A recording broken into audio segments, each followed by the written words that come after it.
all to my YouTube channel Mechanical Study, where we study different mechanical systems. In today's lecture, we are going to study about psychrometry and some of the psychrometric terms.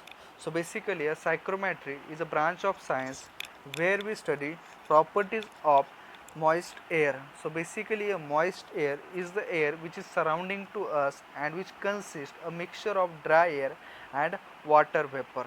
Basically, atmospheric air consists of number of gases and water vapors and number of pollutants. Now, the amount of water vapors and pollutants may vary from place to place. Now, the concentration of water vapor and pollutants may vary with the altitude, and it goes on decreases as the altitude increases, and at about 10 kilometer the atmospheric air consists only dry air, means above than 10 kilometer the atmospheric air only consists of dry air, and the amount of water vapor and pollutants present in the air is almost zero or negligible.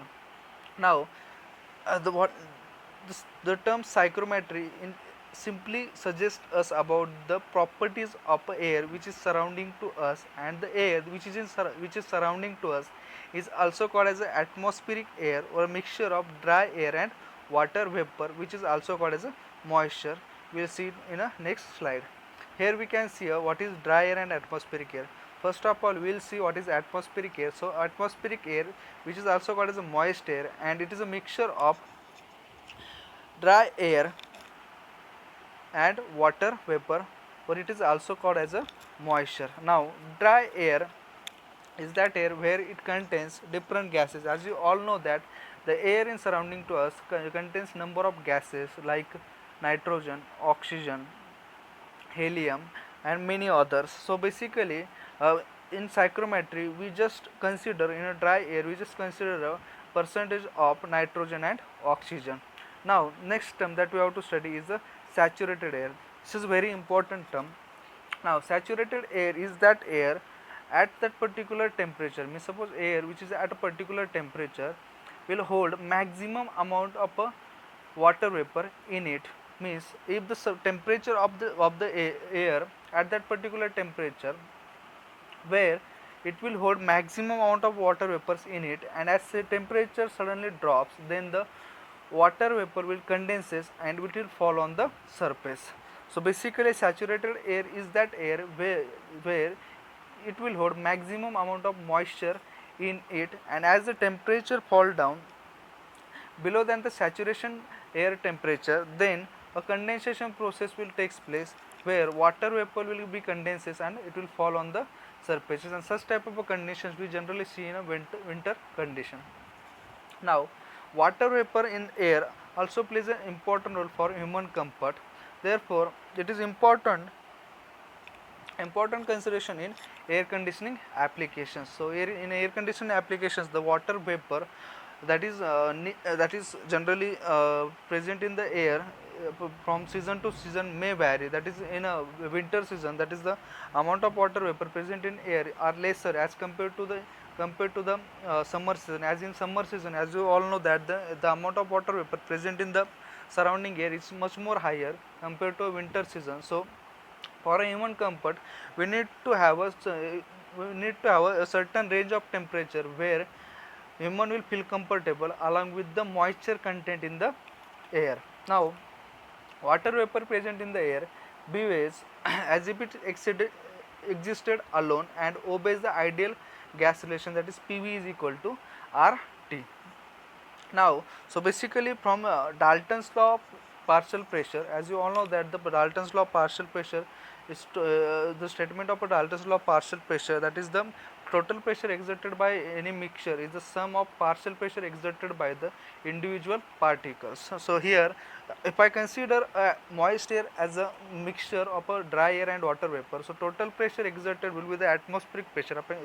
If I take a consideration of a atmosphere, so it will be sum of a partial pressure of a dry air and a partial pressure of a water vapor, or it is also called as a vapor pressure. Now for saturated air, the vapor pressure is equal to the saturation pressure of the water. So these are the sum of the terms related to a dry or atmospheric air. Next, then Next we will see some of the psychrometric terms. So first psychrometric term that we have to study is the dryable temperature. So basically dryable temperature is a temperature which is generally recorded with the help of or measured with the help of a ordinary thermometer, and it is represented by symbol TdB, where dB indicates about the dryable temperature. So basically it is a temperature of a air without affecting the moisture content in the air. So it is basically a temperature of a dry air. Now next temperature is the wet bulb temperature. So wet bulb temperature is the temperature measured by thermometer when its bulb is covered by a wetted wick. So basically whenever we measure a wet bulb temperature, a tip of a thermometer is generally covered with a wetted wick, and the temperature of a surrounding air basically measured depending upon the humidity of the that is the percentage of water vapor present in the air. Means the more the humidity of air, then the lesser will be the evaporation of the water will take place from the wetted wick, and vice versa will happen. That is the if the there is a less humidity in the surrounding air, so there will be a more evaporation of water vapors may take place, and depending upon that a wet bulb temperature may vary. So basically this is a basic difference between dry bulb temperature.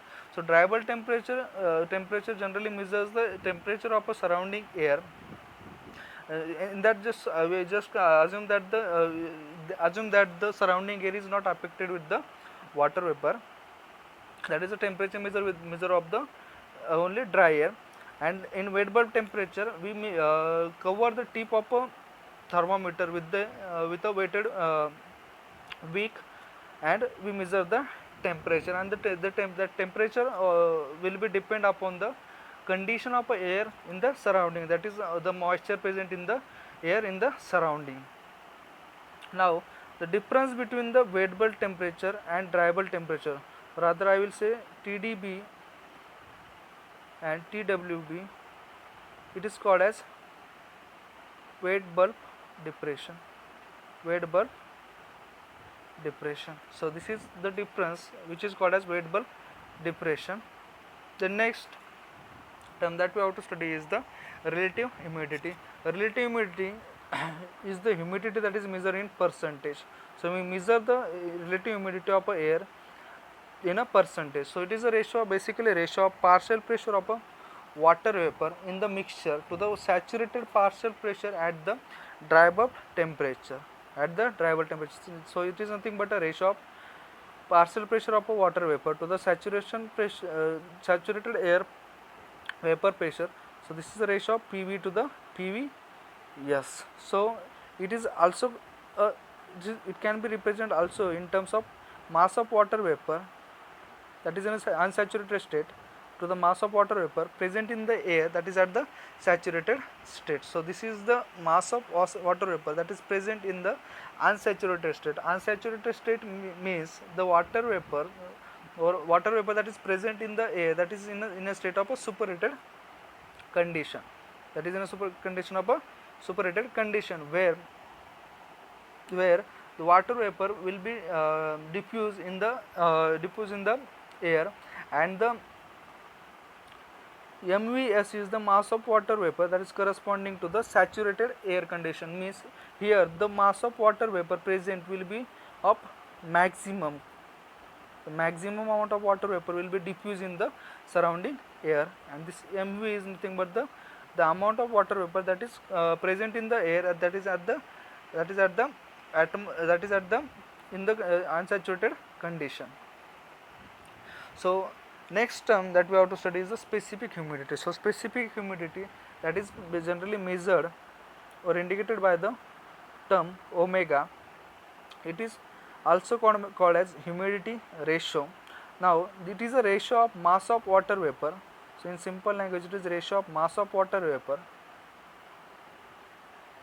present in a 1 kg of a dry air or per unit mass of a dry air. Okay. So basically it is simply a ratio of mass of water vapor present in a unit mass of a dry air in a mixture of vapor and air, and it is basically generally it is expressed in gram per kg of dry air.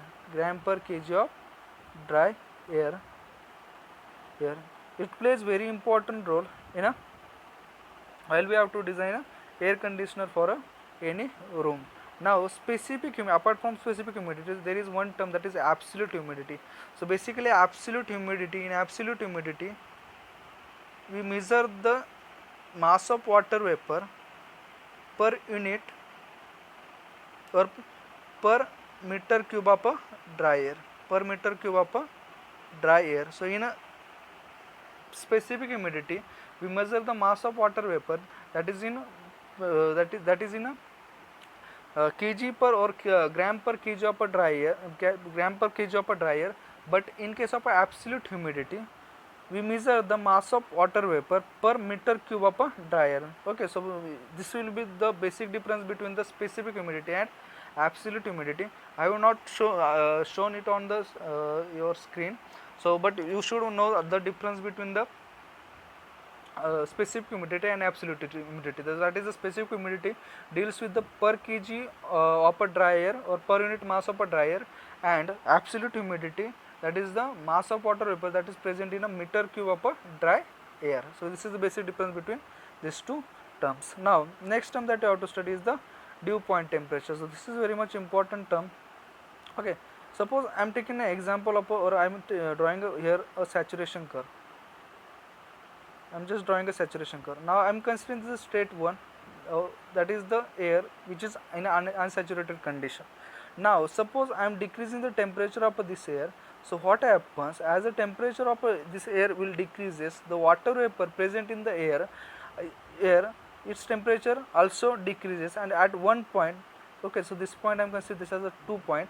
At this particular point what happens, the water vapor present in the air will start condensing, and that particular temperature of air is nothing but a dew point temperature,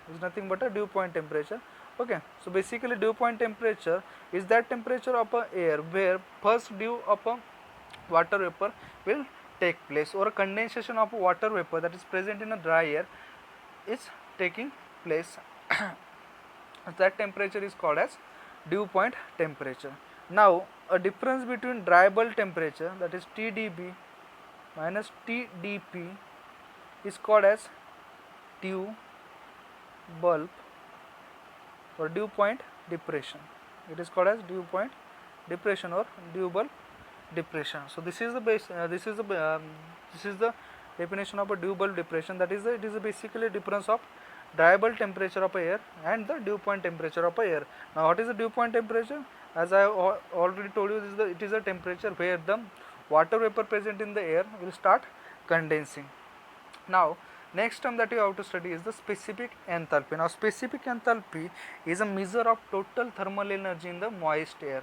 So total thermal energy in the moist air, as you all know that in order to calculate the total thermal energy, you must know the constituent of the elements. Now moist air basically consists of a mass of a water vapor and mass of a dry air. So basically a specific enthalpy, that is represented by small h, that is per unit mass of a air. So basically it is nothing but a sum of a enthalpy of a water vapor plus a enthalpy of a dry air, and this is nothing but the specific enthalpy of a moist air. This will be the sum of specific enthalpy of a moist air. So it is generally basically it is expressed in kilojoule per kg of dry air. It is generally expressed in kilojoule per kg of a dry air. Here you can see the formula or a unit of a specific enthalpy, that is the kilojoule per kg of a dry air. Now the next term, that is the specific volume. Now all of you know about the volume. Now what is specific volume? So specific volume, that is represented by small v, is nothing but the volume, total volume per unit mass. Total volume per unit mass is nothing but the specific volume, means it is related to the unit mass. It is related to the unit mass. So basically specific volume is nothing but it is simply a space occupied by moist air. It is simply a space occupied by the moist air. Okay, so its unit will comes out to be a meter cube per kg of dry air. it is units unit comes out to be what, meter cube per kg of dry air. Okay, as earlier I have told you that it is a term where it is taken as per unit mass of a dry air, and it is also a reciprocal of density. Specific volume is also a reciprocal of a density. As you all know, density is what, mass per unit volume, and the specific volume is a ratio of volume per unit so mass. So it is a ratio of density of a, or we can say it is a reciprocal of a density. Okay, it is a reciprocal of a density, which is called as a specific volume. Specific volume is a reciprocal of density. Okay, so this is all about psychrometric terms, then psychrometry. So do like and subscribe to my channel. Thank you.